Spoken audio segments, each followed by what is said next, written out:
ఒకప్పుడు ఒక అందమైన గ్రామం ఉండేది. ఆ గ్రామం పేరు పాలకొల్లు. ఆ గ్రామానికి రాజు అర్జున.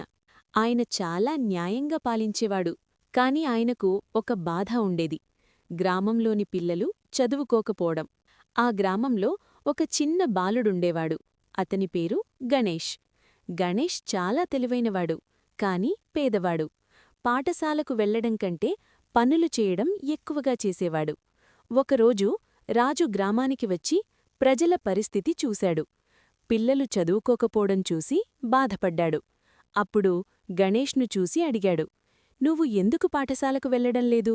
గణేష్ వినయంగా చెప్పాడు, "మహారాజా, మా ఇంట్లో పరిస్థితి బాగోలేదు. నేను పనిచేయకపోతే మా కుటుంబం ఎలా బ్రతుకుతుంది?" రాజు కాసేపు ఆలోచించాడు. తర్వాత ఒక మంచి నిర్ణయం తీసుకున్నాడు.